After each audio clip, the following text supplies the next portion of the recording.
Magandang araw ho sa inyong lahat. JDB uli ang inyong abang lingkod. Pag-usapan natin ito. Si Senator Bato de la Rosa, nilaglag na po sina Digong at si Senator Bongo. Aba naman. Ito po ay sa kalagitnaan ng kanyang kagustuhan na linisin ang kanyang pangalan dahil po sa kanyang involvement doon po sa peke at madugong wad ni Duterte. Diba? Kung tutuusin, kung sino po rito ang bubunutin ng ICC, kung sino po rito ang mabubulok sa kulungan, wala hong iba kasi, kundi silang dalawa ni Digong ang mabubulok. Si Bongo, mapaparusahan ito, kumbaga parusang pang-accessory to the crime. Okay? Kasi alalay siya ni Duterte, assistant siya nito.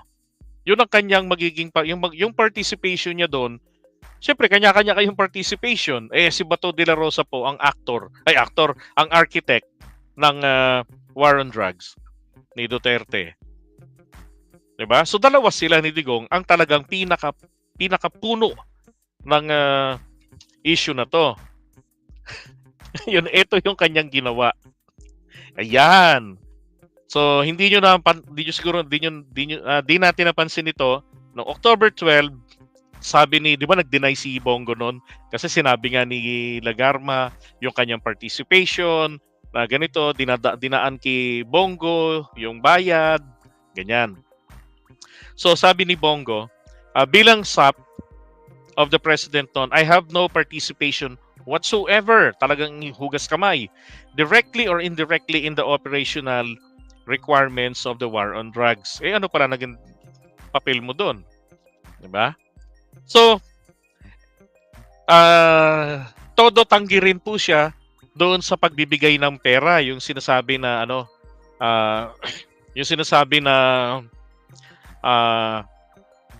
wala raw na reward system. Diba? Wala raw reward system sa Office of the President. Pero 2016 pa lamang nagsalita na si Duterte, 'di ba? Na meron pong, sabi nga niya, meron siyang 3 milyon na natira mula sa kanyang campaign fund. Pero ang totoo, bakit nagpatuloy? 'Di ba? Kaya sabi nga ng iba, malamang sa malamang ang budget na ginamit sa pagbabayad, ito po ay nanggaling sa kanyang Intel funds ni Duterte.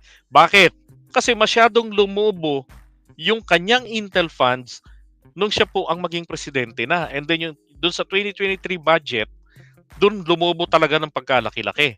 Alam niyo, para sa akin, okay lang sana yung war on drugs niya. Kung genuine. Kung yung talagang mga nasasangkot na mga big time na tao, na kahit na kaibigan niya, di ba? Humandusay sa lansangan. Okay po yun eh. Yun po yung pinapalakpakan natin nung una. Dahil ang akala natin, totoo yung sinasabi. Totoo yung kanyang laban na ginawa. Hindi ho pala tayo ang nalaban tae. Buhay na buhay ang mga lintik. 'Di ba? Yung mga nadamay na mga inosente, ang tawag nila minalas lang o kaya naman collateral damage. Now, eto, sabi ni Bato de la Rosa rito, namimigay naman talaga ng pira si Bongo. Inutusan niya ni President Duterte noon pa. Sa Davao pa kami ibig sabihin, mayor pa lang si Duterte. Ganun na. Kasi di ba meron silang Davao model ng war on drugs? So merong reward system din doon. Yan ay pag-amin po ni Bato de la Rosa. It's somehow a revelation but also tantamount to admission. Okay? So revelasyon na katumbas din na umaamin siya. Sabi niya, ulitin natin, namimigay naman talaga ng pira si Bongo. Inutusan niya ni President Duterte noon pa, sa Davao pa kami.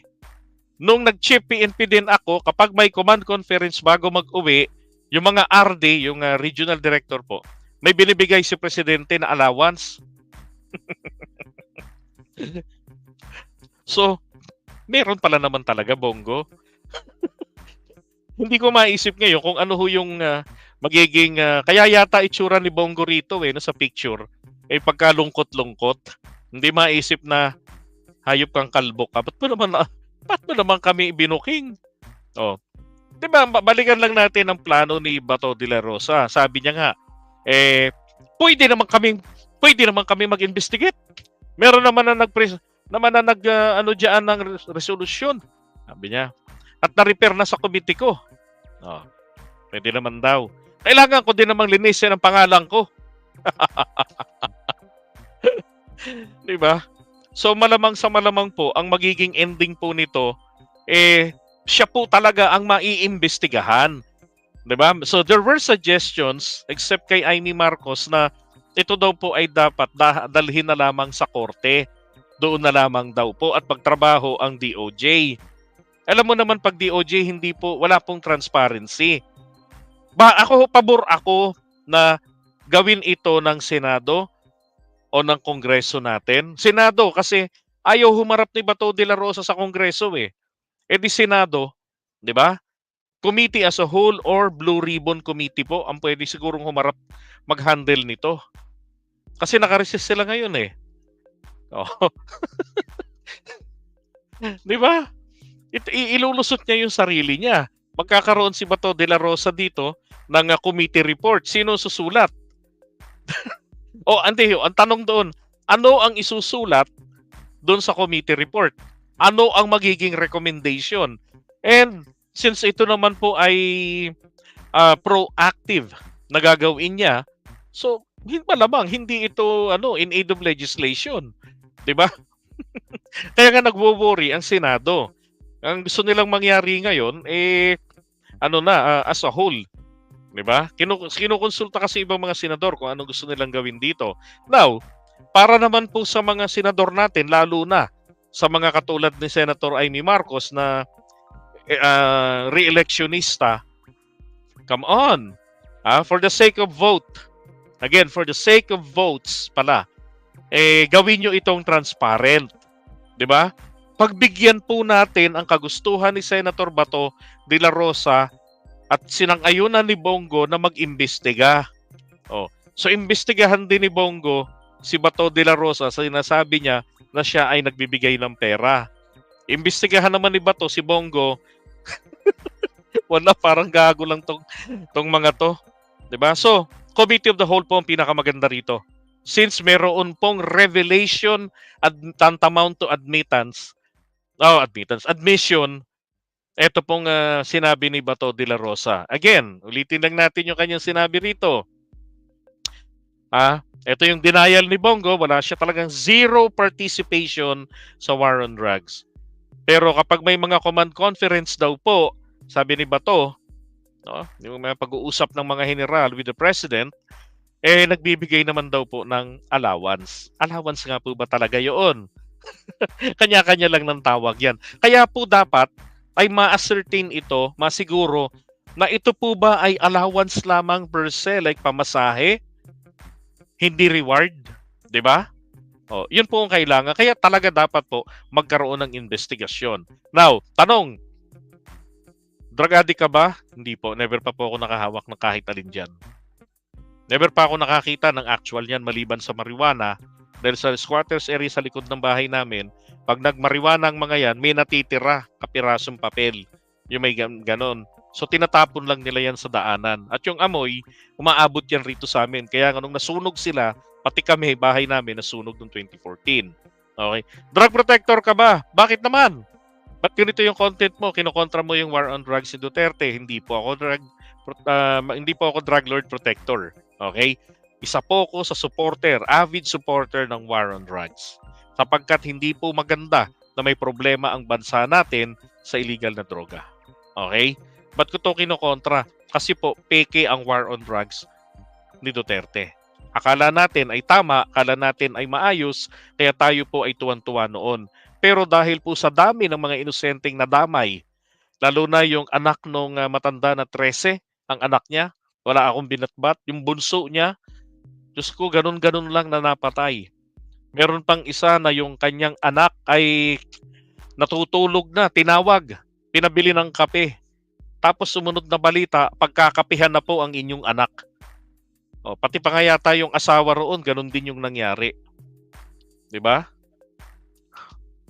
Tapos wala silang ginawang proper na handle dito sa mga na biktima nila, maging dun sa tawag diyan sa pagpapatupad nito. Nalaman na nga po nilang sablay, itinuloy pa nila, tinapos pa ng 6 na taon.